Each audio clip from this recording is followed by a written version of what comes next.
Hello friends, मी भाग्यश्री आणि भाग्यश्री किचनमध्ये आपल्या सर्वांच्या मनापासून स्वागत आहे। तर आजच्या व्हिडिओमध्ये आपण ही दोडक्याची रस्सा भाजी कशी बनवायची तेही अगदी रेस्टॉरंटसारखी आणि कमीत कमी साहित्यात आणि कमीत कमी वेळामध्ये। चला तर मग जास्त वेळ न करता व्हिडिओला सुरुवात करूयात। तर इथे मी साधारण अर्धा किलो दोडकी घेतलेली आहेत। तर पाहू शकता किती मस्त कवळी कवळी आपली दोडकी आहेत। तर दोडकी सर्वात अगोदर दोन्ही साइडनी कट करून घ्यायची आहे आणि नंतर त्याचे छोटे छोटे काप करायचे आहेत आणि आता आपल्याला वरची पूर्ण साल काढून घ्यायची आहे। तर सर्वात अगोदर मी ही दोडकी स्वच्छ धुवून सुकवून घेतली होती। तर पूर्ण आपल्याला साल काढून घ्यायची आहे। तर पाहू शकता या पद्धतीने मी साल काढून घेतलेली आहे आणि ही साल आपल्याला फेकायची नाही, अशीच ठेवून द्यायची आहे।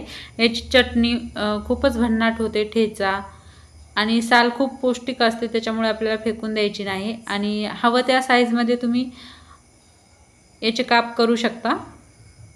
तर मी पूर्ण दोडकं कट करून घेतलेलं आहे आणि मसाला भाजण्यासाठी साईडला कढई गरम करून घेतली होती। त्याच्यामध्ये मी शेंगदाणे घातलेले आहेत, साधारण अर्धी वाटी शेंगदाणे आहेत। शेंगदाणे व्यवस्थित आपल्याला भाजून घ्यायचे आहेत। भाजल्यानंतर इथे मी मिक्सरच्या भांड्यातच काढून घेतलेले आहेत आणि त्याच्यानंतर त्याच कढईमध्ये आपल्याला खोबरं घालायचं आहे।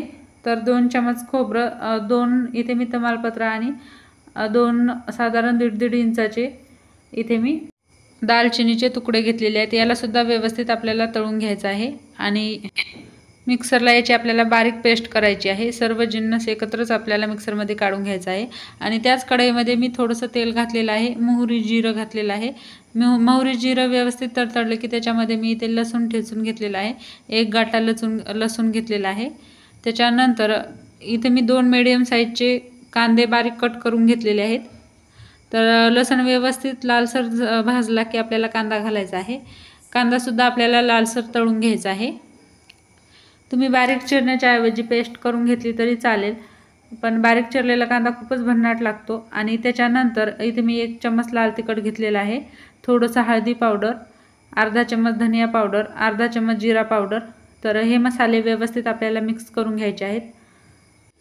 मसाले आपल्याला 1 ते 2 मिनिट व्यवस्थित तळू द्यायचे आहेत आणि मसाले व्यवस्थित तळले की त्याच्यामध्ये आपण जे दोडकं कट करून घेतलं होतं ते घालायचं आहे आणि दोडकं देखील आपल्याला व्यवस्थित पूर्ण मिक्स करून घ्यायचं आहे। तर व्हिडिओमध्ये पाहू शकता अशा पद्धतीने आपल्याला व्यवस्थित मिक्स करायचं आहे आणि त्याच्यानंतर चवीनुसार आपल्याला मीठ घालायचं आहे आणि 1 ते 2 मिनिट दोडकं परतवलं की जे आपण मसाला बनवून घेतला होता मिक्सरला वाटून ते मसाला घालायचा आहे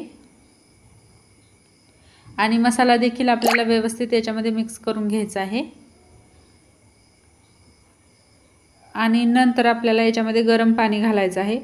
तर अगोदर 1 ते 2 मिनिट आपल्याला मसाला शिजून घ्यायचा आहे। अगोदर देखील आपण मसाला भाजला होता, परत याच्यामध्ये तेलामध्ये आपण शिजून घेतलेला आहे। नंतर याच्यामध्ये जेवढी ग्रेव्ही हवी असेल तेवढं आपल्याला पाणी घालायचं आहे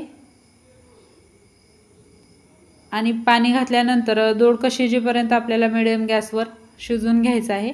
तर इथे पाहू शकता साधारण 3 ते 4 मिनिट मी दोडकं शिजून घेतलेलं आहे आणि भाजी शिजल्यानंतर इथे मी कोथिंबीर घातलेली आहे बारीक कट करून। तर पाहू शकता किती भन्नाट अशी आपली भाजी तयार झालेली आहे। तर ही पोळीसोबत, भाकरीसोबत, कोणत्याही भाकरीसोबत भाजी खूपच भन्नाट लागते किंवा तुम्ही भातावर देखील घेऊ शकता।